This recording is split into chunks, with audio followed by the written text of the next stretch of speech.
Okay, so our webinar is now live. So welcome everybody to the latest in Opus Centre's series of In Conversation. I was just chatting with our speaker today, Robert, who I'll introduce in a moment. Robert's got his water, he's very healthy. I've got my coffee. So I hope you're all sitting down, ready to enjoy another great conversation. Before I kind of do any more formal introductions, just a few little housekeeping bits and pieces for everybody. There's two kind of conversational chat pieces with Zoom. We'll be using chat for any technical issues that you might have. But if you've got any questions that you would like me to share with Robert as the webinar goes on, just pose those through the Q&A feature on your Zoom page and I'll share those. Also, the webinar, as per usual, is being recorded. So we record those and we will later share them more broadly. We also do a transcript of those recordings, and that transcript will also be available for people down the track.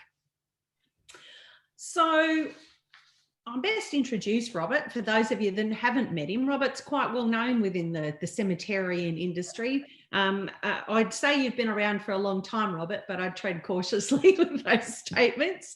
But Robert has been the CEO since 2010 at the Adelaide Cemeteries Authority. In that time, well, there's been quite a lot of change, but certainly Robert is well known in the industry for his innovation and his leadership in the cemetery space in terms of doing things differently. And the tours that we're going to talk about today is probably one prime example of that. Heritage listed West Terrace Cemetery is right on the fringes of sort of the Adelaide CBD. And we'll be talking about the tours a number of different tours that are run there within West Terrace, who I must say I had the great pleasure of enjoying last Thursday evening now. I went and did the West Terrace night tour, which is fantastic. So if you get an opportunity, please go and do that. But as a result of those cultural tourism experiences, West Terrace Cemetery was inducted into the South Australian Tourism Industries Hall of Fame. I don't know if any other cemetery anywhere has been able to achieve that. So today we're going to have a chat with Robert and find out, I guess, exactly how they did go about doing that, and also maybe how the rest of us can sort of live and learn and perhaps run some great tours in our own cemeteries. So welcome, Robert. Thanks, Leanne. Thank you for the kind introduction, and good morning to everyone who's on the webinar. So maybe a great way to start, I guess, as we've talked about previously, is exactly how the idea of these tours in West Terrace actually started. Look, yeah, thanks. There's probably a couple of elements to it. In about 2005, so we were handed over West Terrace Cemetery in 1999. For those of you that don't know much about it, it's 27 hectares, part of the Adelaide parklands on the edge of the CBD of Adelaide. And it's been a cemetery since February 1837, and it's on the state heritage list. For many, many years, it was part of a state government department up until 1999. It was the part of the Public Buildings Department, but then they created the Adelaide Cemeteries Authority, and I'll be very frank, we ran Enfield and Cheltenham cemeteries as well. They were making a surplus, and the government, in its wisdom, probably quite smartly transferred the cemetery to our care and control to cross-subsidise it. It is old. We still do 50 burials there a year, but nevertheless, it doesn't generate an operating surplus. It runs at a deficit, and we actually cross-subsidise that from our other cemeteries, but that's part of our remit, and that's what the government wants us to do. So a couple of things happened. First of all, as a state heritage place, we identified the needs to do a conservation management plan. We're quite fortunate here. We have a couple of very good people who can do those, and we had a woman called Kate McDougall develop that for us in 2005. And the conservation management plan covered 7 areas, including landscapes, monumentation, structures, graves, the flora and the fauna there. We've got snakes and other things, possums in the cemetery, and we've got some native vegetation in the cemetery. But one of the areas was clearly about cemetery tourism and getting people into the cemetery. So that was 2005. but it really came home for us in 2010. In January 2010, for whatever reason, someone or some persons went in and smashed 242 graves, damaged them. We then created a little risk management group, including and established the West Terrace Cemetery Community Consultative Committee. That included the council and SAPOL and local residents.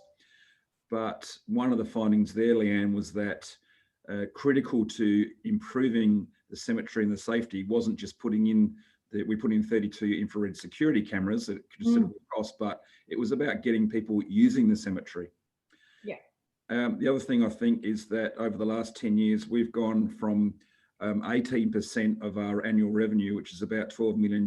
We've gone from what we call pre-need or prepaid services. It's now up to 41%, and our target is 50%. And that is about engaging with people before the time comes, having those conversations, and people pre-planning and prepaying for a whole lot of reasons. One, clearly we're buying future business, but in relation to families and loved ones, our view is that people who make those decisions and organise it ahead of time get better outcomes, probably less costlier outcomes, and go with a peace of mind about things being planned. So the tourism was linked into that. It dovetailed into our brand and our business strategy as well in relation to pre-needs. On the back of the conservation management plan, we then developed an cemetery interpretation plan for West Terrace Cemetery. Did you, I know we talked about this when we caught up earlier.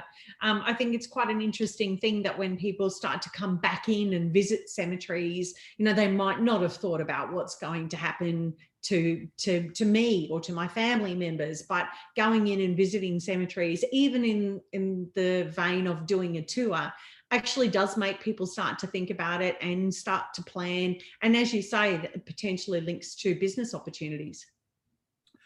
Yeah, that's a good point. And I think, if I set the business opportunities aside, they're there. I mean, quite frankly, our tours don't make a lot of money. We're about breaking even in our tours. Yeah.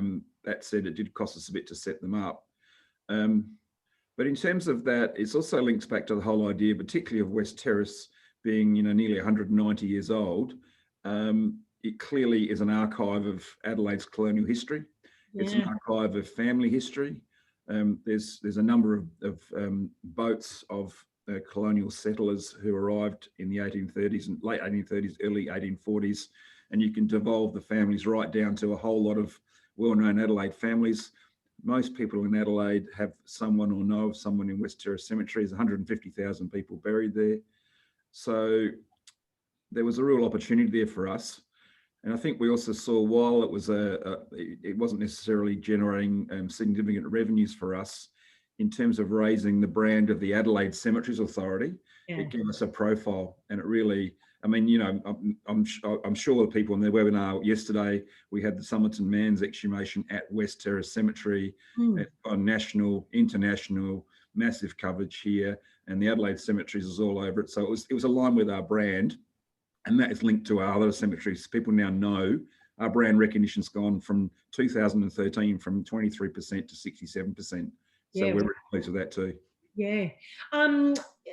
For those people on the webinar who may or may not be aware, Adelaide has had tenured burial systems since the late 1800s, which I might say was news for me that you've been doing tenured that long. Is West Terrace also subject to tenure, or because it is heritage listed, it's really much more about family burials?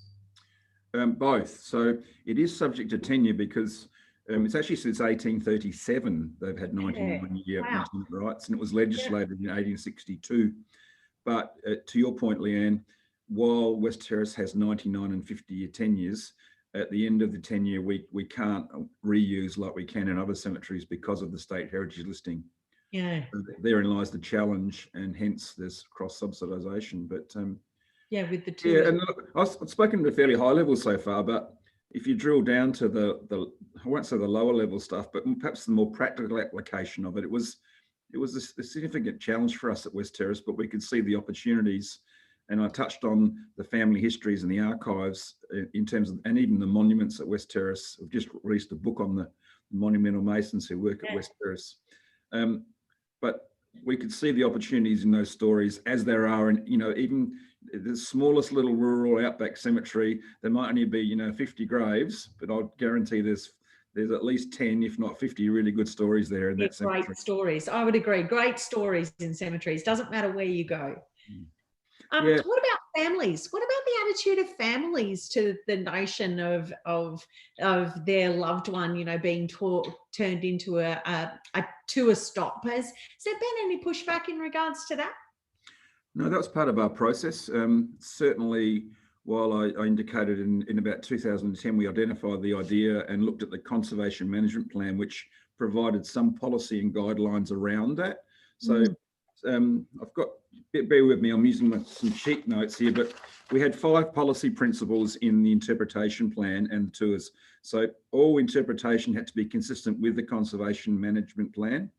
The interpretation had to be based on sound historical framework and fact. Interpretation had to be low impact and portable. So the idea was we could pick it up and move it around and take the model wherever. In fact, we've taken the model from West Terrace and used it at Cheltenham. Interpretation we developed with the needs of the audience in mind. So the important point there is we developed not just the famous night tours, but the Tourism Award also identified the day tours we do, which are a very historically based and delivered by our Friends of West Terrace volunteers. And also some of the other things we did at the cemetery in terms of events and activities. So the award we won was more of a holistic award as opposed to just for the night tours. That said, the night tours were fairly innovative at the time. And the 5th principle was there needed to be a consistent style and a brand with the tours as well. And again, that was in keeping with Adelaide Cemeteries. We used to brand and market our 4 different cemeteries. They're all 4 very different ones. So we run Enfield, which is a 1946 woodland forest lawn cemetery. West Terrace Heritage Victorian, Cheltenham local port, 14 hectares, very old-fashioned as well, and then Smithfield, which is 30 years old, more like a national park. We used to promote the 4 different brands, but we flipped that and started just to promote Adelaide Cemeteries. So if you went to Adelaide Cemeteries, you got the same level of service and quality and product across all 4 cemeteries and our tours. Yeah. So I was going to say, you talked about the different types of tours and I guess the different people that run them and also the different audiences. So if you could just step us through what are the different types of tours that you do run? Yeah, sorry, just come back to your families though, but in developing those, the challenge for us at West Terrace, and I think it would be the challenge for most of us in the webinar, is it was actually which stories not to use, because we identified about 480 stories and we ended up developing 5 self-guided tours, each with about 20 on them. And then we did the night tour with about another 5 stories. But we actually went out and made contact wherever we could with descendants of the people who were on the tour and got families' permission to actually, written permission to actually include them on the tours. And of course, often when we engage with the families, they were more than happy to do so and provide us with extra information and some resources. Yeah. Yep. So in terms of the tours, certainly we already had a Friends of West Terrace who did a lot of research, and they developed some tours at West Terrace. West Terrace has the first military cemetery in Australia, and there's about 5,000 returned servicemen and women buried in West Terrace. Most of them, 4,000, are in the Australian Imperial Forces section, which many people don't know. That's not an Office of Australian War Graves. We look after and maintain that. So clearly we had some themes from the Friends who developed some self-guided tours. Most of them were retired people. We had one, Bob's really keen on sport. So he does sporting tour. So we've got some Test cricketers, some footballers. There's a guy here who won the Magarey Medal, which is the South Australian equivalent of the Brownlow, and he was actually wounded in Gallipoli, left for dead, and then some fellow who was a stretcher bearer recognised him as winning the Magarey Medal and picked him up and brought him back, and he came back and won another Magarey Medal. These are the sort of stories you have. Yeah. Then there's Walking with Anzacs, which Bob did as well. A couple of our people, Rita and Philippa, did ones about early settlers and early pioneers. And we have other themes which cross over into our self-guided tours. There's a Trailblazing Women tour. Probably one of the popular ones is the Everyday Life Stories. And they're just about stories around Adelaide and working class people. And I mean, there is a Heritage Highlights one where we take out what you might call prominent or important people, and we do that tour as well. So they're held during the day at about $10 each. And we also, importantly, we limit the tours. The day tours are 15 or 20, Yeah. 20. The night tours are 20 people. The day tours are 15, because we find if we have more than that, you lose that intimacy. So it is that interaction. So they're the day tours, and they're very much more factual, very historical based, highly researched. Then we have 5 self-guided tours where you pick up a brochure. Well, until recently, it's now on the phone. So you just no, it's a bit like your COVID QR code. You point your COVID your camera on your iPhone at this QR code, and it just takes you straight to our website, the authority's website, and we go, and there's your tour. It's there for you. Great. Yeah. So there's no cute, it's no app. You don't have to download apps and things like that. Yeah. Okay. Great. Yep. And those are on 5 themes. We said we've got the Heritage Highlights, which is sort of the best of the cemetery. You have Trailblazing Women. We've got Beliefs, Customs and Attitudes, which looks at the different spiritual areas throughout the cemetery. Jewish, Catholic, Druze, Anglican. We've got the Afghans there as well. We've got a section where we had some people donate their body to science. So it's about changes in beliefs and customs. And then we have arts and letters. So we've got people like Percy Granger there, and we go around and do an more arts focused tour. And then we also do a tour on natural history, because West Terrace has some of the last remnant vegetation on the Adelaide Plains. And we go around and also take in different areas of the cemetery with different styles. And we have the olives, which we bottle. So we pick the olives, bottle the olive oil, and sell that in the Adelaide market, and that's very popular. And we've got some 1920s sort of Art Deco-y style areas, and most big cemeteries do have these sorts of things. So we talk about cemetery landscaping in those. The night tours are pretty, I'd use the word funky. So that's where we push it a bit. Yeah. We sort of had the underlying belief that we need to maintain the dignity and respect, and also, as I said, get the family's permission. But the night tours, we latched onto these lights in Queensland that you buy, that the sound and lights, and the lights go on and off, and they're controlled by the person taking the tour. So we have a narrator that takes you around as you experienced. Yeah. Inside, under their cloak, they've got a belt, and every person on the tour, 20, holds a lantern, and the person taking the tour on their belt can switch off different lanterns and sounds and noises and lights throughout the tour. Giving away the secrets. I wondered how that was being controlled. I think it wasn't on a timer. It had to be on some sort of control. And yeah, for those of us, for those that have never been on this tour, I can't recommend that enough. The way those lanterns worked, and it meant that the sound obviously changed because it came from different areas of the group, with different lanterns being activated at different times. It really set a great mood. No, I think so too. And I think the other thing about the night tour, it had some risks. We have to do some risk assessments, and we've been, it doesn't look that well plotted, but trust me, we've avoided paths which are dangerous and unstable. Yeah. So it is quite structured. And of course, like many people do, we actually incorporate actors in. But I think being in the cemetery at night time with the lighting, and of course you're on the edge of the Adelaide CBD, so there's still a fair bit of light, artificial light coming in. But you get that sense of place at night with the shadows and the darkness. And we certainly try to leverage that throughout the tour. But and as you'd experienced, we think the tour goes as far as we want to go in terms of pushing the boundaries of respect and dignity. And I think we almost touch on the edge of it. That said, we do a special one-off Halloween tour where we take it another step further, but we warn people about that one. That is purely based around Adelaide's well-known reputation for murder most foul. Okay. I was going to ask that question about safety, actually, because I mean, you've talked about doing conservation management plans that obviously give you some direction around the preservation of the space. You've talked about your interpretation plans, which I'm guessing help inform the stories and help you want to tell those stories. But safety in cemeteries is a challenge at the best of times, as you say, let alone when you're walking around in the dark. So I'm assuming there's kind of safety plans that went along in the development of these tours. Yeah, sure. And again, we change the tour every 2 years. We try or 18 months. So we run them every second Friday night. We run them charged, I think it's $20 a head.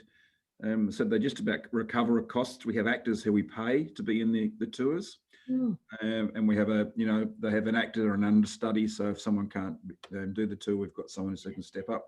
But to your point, we have said clearly mapped out and walked the area during the daytime to find and avoid any tripping or hazards. Probably the difference is the day tour, the night tour is we get a younger demographic on the night tour.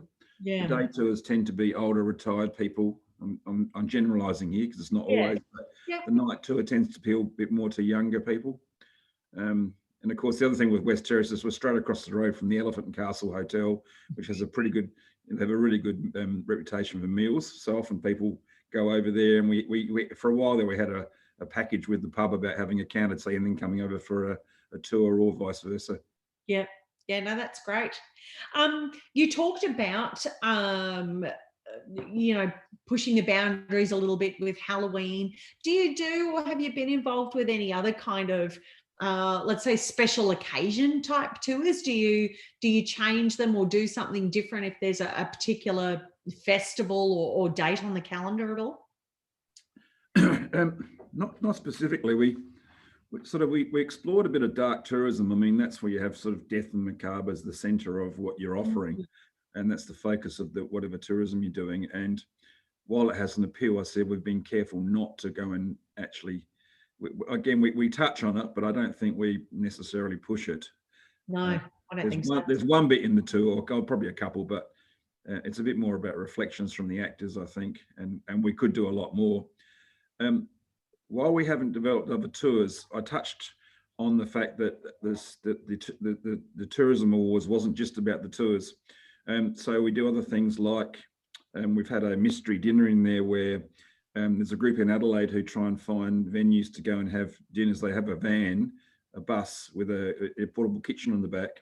So they don't know where they're going, but they pulled up at West Terrace at 7 o'clock on a Saturday night. We had a long table set up. And they were given some information throughout the night, and they had to stand up and talk about a person who was buried in the cemetery, and they had a 3-course meal that finished at 1 a.m. and then they left. We have a death over dinner, so it's really about almost like a death cafe or the death dialogue. So we actually have chairs and bean bags and have much like we had for Casa the other night. We have a paella truck, wine and beer, tea and coffee, and we have 3 experts. We've done the Sikh priest, the Catholic priest, and the Salvation Army with spiritualism. Then we had a death doula, a palliative care nurse. So they almost like some of those ABC programs where you have a panel of 3 and you interact with the audience and ask questions about death and dying. We've done some sounds. There's a couple of composers, Percy Granger. So we had someone do a concert of Granger's stuff in the cemetery. We're looking at sounds of the cemetery next year. And of course, we do things like the Remembrance Day service there is very highly thought of as well. Yeah. So that's very, us Remembrance Day service is really schools-based, community-based. Yep. So it's a really holistic approach. Yeah, I think it's we're covering a whole range of things, actually. You had your tours accredited. So I guess, how did you do that and why did you do that? Yeah, the South Australian Tourism Commission offers a tourism accreditation program. I think it's national as well, pretty sure it is. And it's much like any of those standards and you have to undertake a fair bit of compliance to get the accreditation. It did a few things for us. First of all, you have to demonstrate a number of competencies and commitments over time in relation to the provision of the tourism opportunities and tourism experience. And the other thing with that is also, of course, you also need to monitor and report back on, the frequency and the visitation and patronage of them. What it did for us, though, was it opened up a whole lot of doors with the SA Tourism Commission. It opened up our core competencies. Clearly weren't running tours. You know, we're records managers, and we dispose of deceased people through cremation and burials, and we look after cemeteries and grounds, but it wasn't our core competency. We certainly went and recruited a person with some of those skills, and he'd previously worked for the Limestone Coast, which is south of Adelaide, down near Mount Gambier. It's about 5 councils, and he was the tourism officer down there. So he came and worked for us, but he didn't just do tourism, but his setting it up was very good. I said through the SA Tourism Commission, it just gave us some access to some resources and advice. And also it meant that through Tourism Commission, we also had the tours advertised and marketed and promoted throughout various venues and outlets in South Australia and interstate. So that helped as well.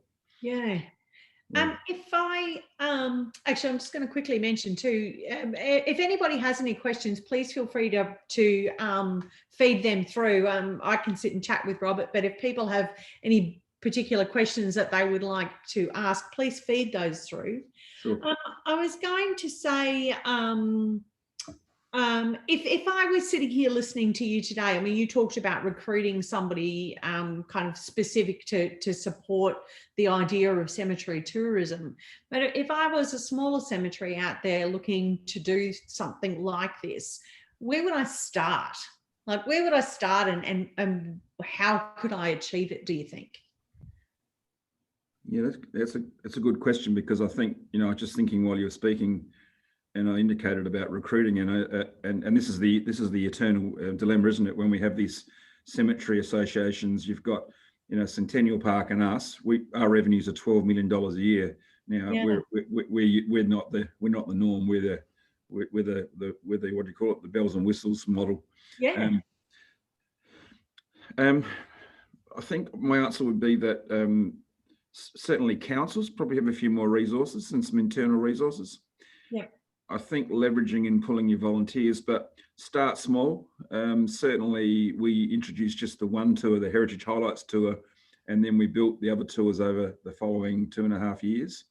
The night tour was a considerable amount of work in terms of getting that up and running. That was about 18 months worth of work. How do you do it if you're a small sort of church-based or local government model? I think you're going to have to engage with volunteers to help you with your research. We're more than happy to help you and give you some, you know, guidance or advice. Adelaide Cemeteries, we sort of see our role as supporting cemeteries, particularly in South Australia, but we also share information with Western Australia and Sydney and Melbourne. We're more than happy to do that. I think the other thing you want to think of these days is what I've touched on too. When we introduced these tours about 7-8 years ago, they were very much paper-based.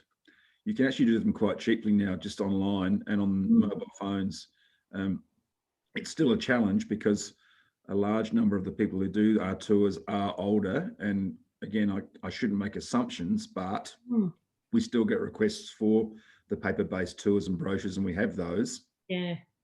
However, over time, we will find that people will move away from those, and you know, we do school tours too. We have kids come through and do stuff linked back with their curriculums and their projects at school, and the students that come in just love the phone stuff. They're just all over it like a rash. Yeah, they know what they're doing. It's first nature.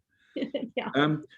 I think that's my answer to your question would be to start small, and you're going to have to do a bit of legwork yourself.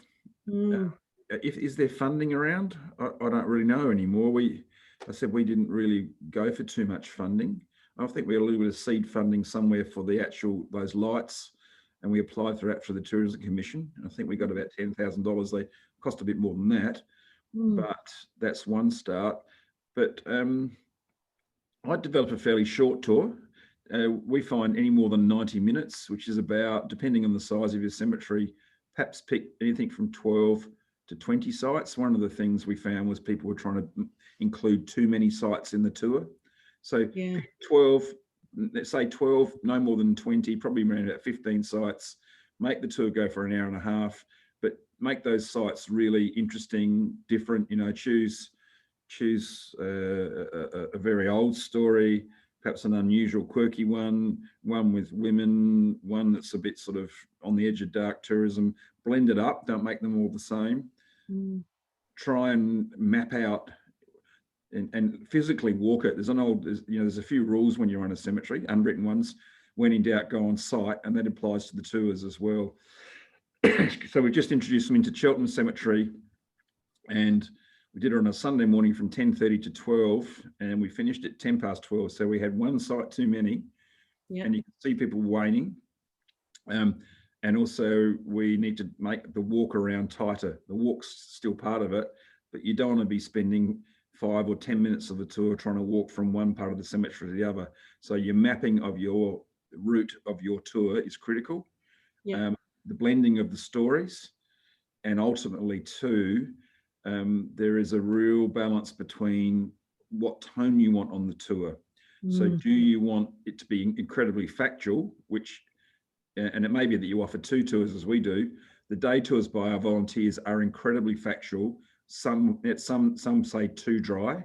Equally, the people who want that don't want to be going to the night tour, which said pushes the dark tourism a bit and is a bit info and entertainment. It's entertainment and information. So the person who takes the tour and conducts the tour is critical. What do you want them to look like? How do you want them to present? What do you want them to say? What do you want them not to say? And what sort of information are they sharing? They're the sort of questions you've got to ask. Ultimately, why do you do a tour? Well, and I was going to say, I guess some of it, you were clearly in a really fortunate situation in that, not that you said that you didn't really have somebody pushing back on you and going, is this really, do we really want to do this in cemeteries? Won't people be offended? Is there hints or messages that you could give to cemetery operators in terms of how they could, I guess, counteract those kinds of comments that they might hear from their council or their board or the like? I think we've touched on some of those, Leanne. I think I won't say the tour is the proverbial tip of the iceberg, but having the conservation management plan and an interpretive plan for the cemetery, and they don't need to be, the one at West Terrace is 27 hectares. Our interpretation plan is 20 pages with attachments. It's not complex. But it actually sits, and we have a heritage and monument committee or a cemetery committee, and they adopt the conservation plan, they adopt the interpretation plan. So we've got a basis as to why we're doing it. And the interpretation plan, as I said, those 5 policies sets out how we should do it. Excuse me. And I think then by engaging with and involving local community and volunteers and schools, again, you get that level of validity and justification as to why you do it. And if you're also quite smart, so we also do adopt a grave at West Terrace Cemetery. So in Adelaide, Year 9 students have to do 10 hours of community service. And that's the first element of their Year 12 graduation. They have to, it's the first certificate they get. So West Terrace, we're not far from Adelaide High School, and we do 2 in term 2 and term 3. We take 20 students, Year 9 students. They come in groups of 2, and we give them 2 or 3 graves. They go off and research the grave in the State Library. They then come back and we do a 1-hour induction with them. And then they actually, a lot of them have got the wire steel fences around them. So they brush that with a wire brush. They then treat it with an emulsion, which the heritage advisors prescribed. They clean the headstone. They try and find any lead letters that have fallen out. They clean and tidy it up. Then in the last week, we have a morning tea and they give a PowerPoint presentation on who was in the grave, what they learned and how they felt about it. And we hand out certificates, which is the first certificate to go into their CVs pretty well. Yeah. And the feedback on that is outstanding. And again, that just in terms of engaging and validating what you're doing, it's it's a no-brainer. Well, it creates a community space rather than one that you're just trying to manage on your own. Correct. Yeah. Yeah. A comment has come through from Yakandanda. They do an annual cemetery walk during History Week month in Victoria in October. And they talk about a close relationship they have with their local volunteer museum group who do a lot of the research. It's History Week in South Australia. Was that last week or this week? It's History Month. History Month. Okay. Yeah. So tonight I'm giving a 1.5 hour talk. It's just the CEO's talk on the history of West Terrace. So I've got 20 people, and again said we're doing wine and cheese in a fairly informal setting, and I've got a whole lot of slides and just shared them what we know about West Terrace Cemetery, its history and how it developed. Yeah, and I guess if ever there was a time to be able to counteract some of those arguments about tours and cemeteries and things like that, things like History Week are the perfect opportunity, because that is, as you've said, where a lot of an area's history is all sitting.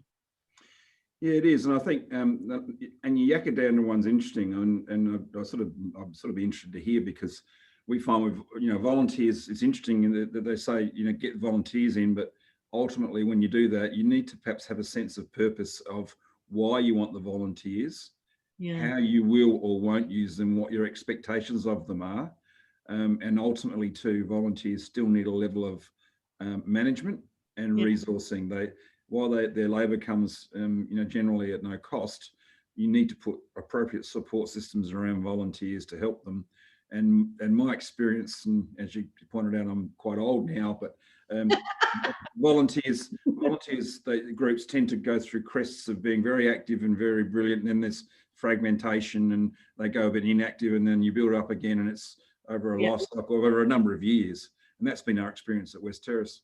I think the other point to make too is whether you're Yakandandra or the West Terrace Cemetery, the tours we have actually, I said, they are part of an overall conservation management plan.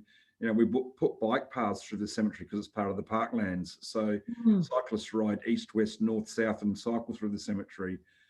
We fixed up and got heritage grants to fix up some old buildings and structures and walls and things, and people just start to see it cared for, and you get people into the cemetery as well, and it just changes the profile of the cemetery, and in fact the Adelaide Cemeteries Authority as well. Yeah, I agree. We've been talking about it a lot. Maybe this is a good time, Robert, for me to pop some of these slides up that you or photos that you've shared with me, because we've talked about a few of the different types of tours. Well, photographs always speak 1,000 words, so I might pop these up, and if you wouldn't mind, I guess, talking us through what they show. So I'll share my screen now for everybody.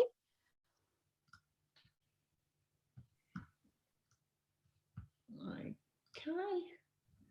All right, can we see that? Sure. Okay. So I'll start with the bottom left-hand photo. So that's our brochure rack, and it's got a little lid on it, so it's all weather protection. And what you see there is 3 of the 5 self-guided trails. They're A4 size that fold, A3 I think, sorry, that fold out. The first one is Heritage Highlights. That's the green one with the angel. Sorry, the green one on the left. The centre ones is Customs and Belief, I think. And the third one is Trailblazing Women. So when you fold those out, it has a map of the cemetery, tells you where to start your walk, and then it has a little one sentence about each of the sites you visit on those tours. The picture above with Gertrude Ellen Mead is actually one of our directional signs. So again, in the interpretive plan, it mentioned, it spoke about making sure that there were clear directional signage and consistent signage. So each tour is color coded with signs, as you can see in the brochure down the bottom for Trailblazing Women. That is the directional sign is the same, and these are about waist height throughout the cemetery. So you navigate and follow the signs and the directional signs in conjunction with your brochure or your phone. When you get to each site, you'll find there's more detailed information about the particular area you've gone to. So on the right-hand corner there, you can see the interpretive sign at the front for this particular site. I'm sorry, I can't quite read it. And then that one doesn't strike a bell with me, so I'm not sure what it is. I think that's a policeman who was killed. Yes, that's a policeman who was killed in action. I can see from the police there. So this interpretive sign at each site actually tells you that. The other thing you can't quite see on this, which we've done, and I haven't explained today, is in the picture on the right where you've got the tall monument and the interpretive sign. That's a little QR code there. So we did an experiment last year which sort of had mixed results. On 10 sites, we've got QR codes, which if you point your phone at and download an app, there's an actor who comes up for 5 minutes and says, hello, you're at the grave of Constable Hyde. Can I tell you about Constable Hyde, myself? And the actor does a 5-minute little vignette of the person who's buried in the grave and their life story. But we're building that in now differently as well using GPS. That's what we're developing at the moment. So the phone will pick up GPS and say, you're near the grave of Constable Hyde. Would you like to learn more about him? You press yes, and you'll go straight to our website and you'll get similar sort of stuff as well. Okay. Again, on the left is Jan. So Jan Smith is one of our volunteers, or she's just recently retired actually. Jan, we were very fortunate. She was actually born in Adelaide and for the first 3 years of her life lived in the curator's house at West Terrace Cemetery. So that was pretty special, but she's actually picking out one of the brochures. And in fact, this is the sign as you enter the cemetery. The brochure holder and the information about the tours is there immediately as you walk into the cemetery. And the picture on the right is Bob. He's doing one of the daytime guided tours in the cemetery and taking people around. And again, as I said, we try and limit those to about 15 or 20 people. Just gives that intimacy. And from a safety point of view, as you touched on, Leanne, easy to manage 15 people, excuse me.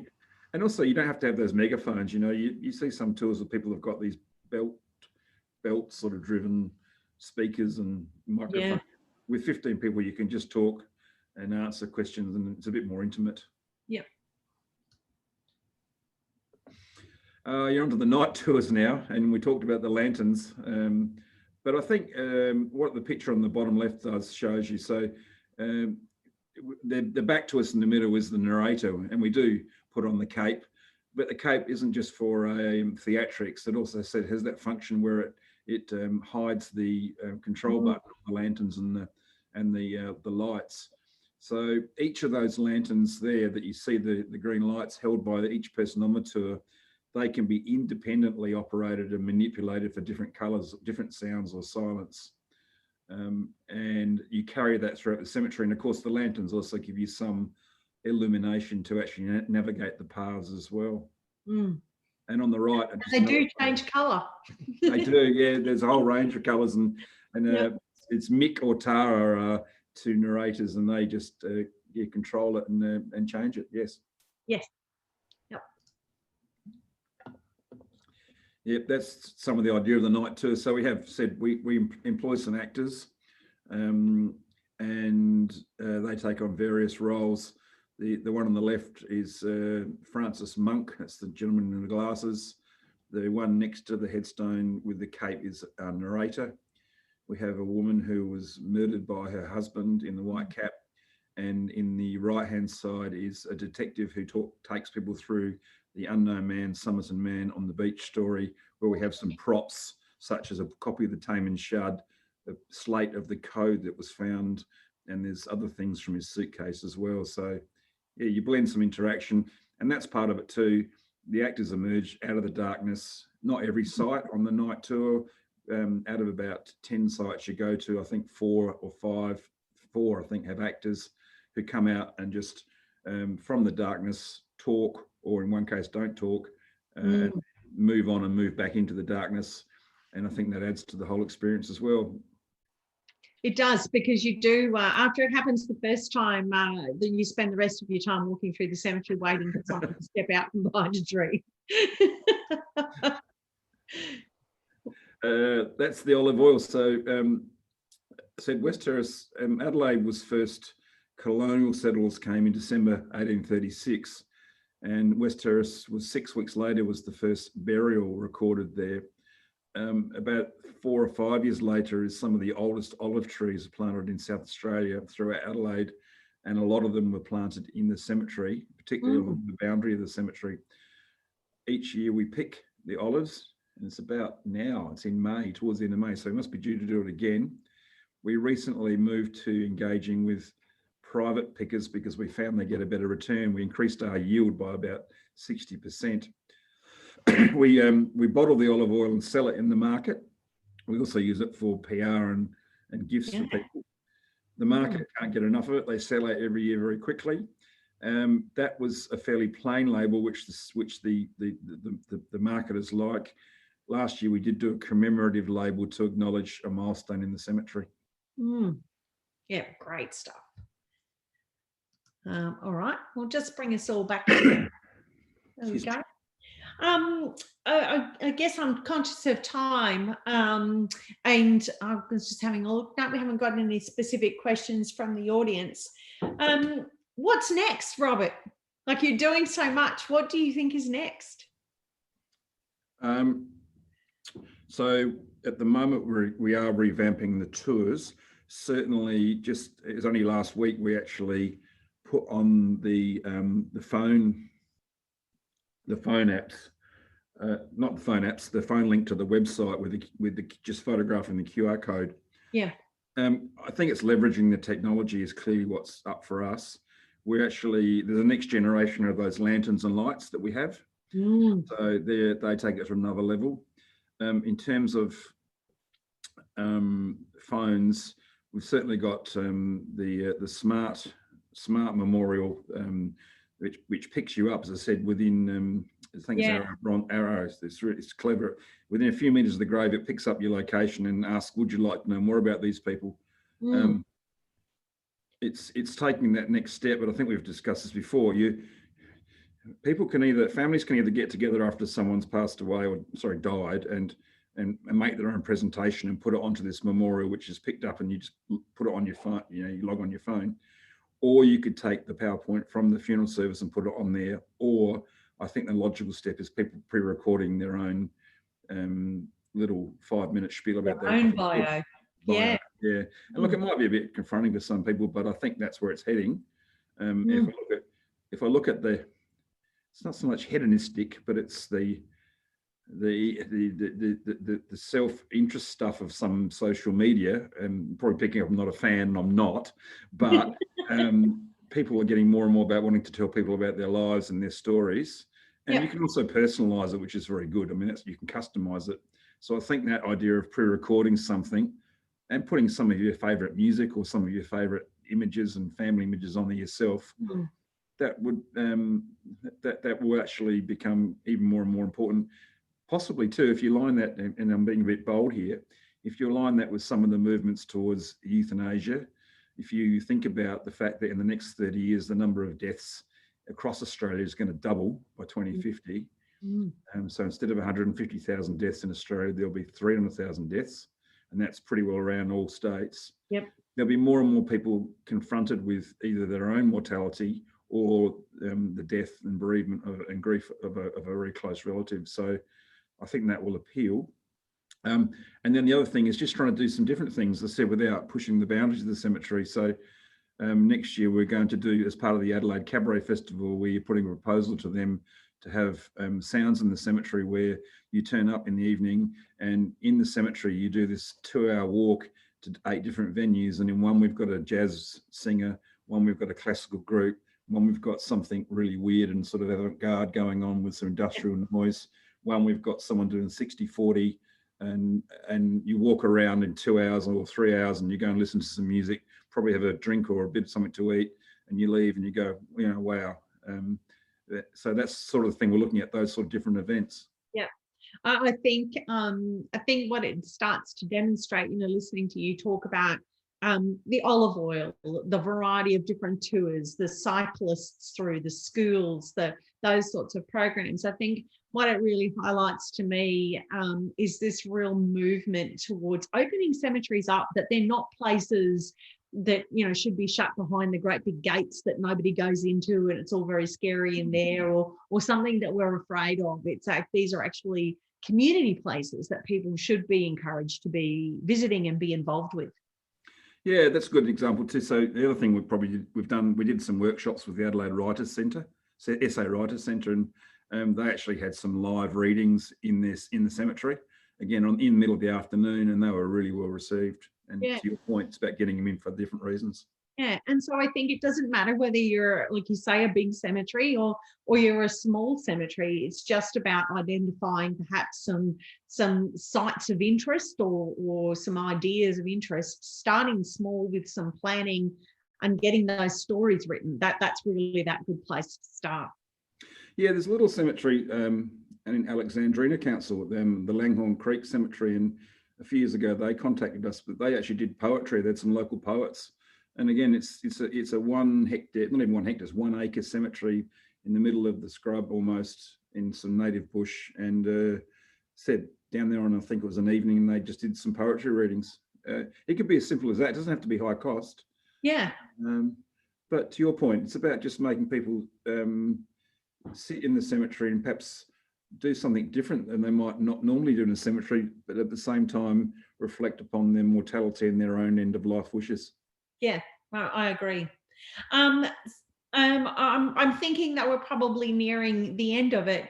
Robert, you mentioned that you were always willing to help, and that you may have some resources that you'd be able to share with anybody that was interested post this webinar. What sorts of things would people be able to get from you to help them get started with this?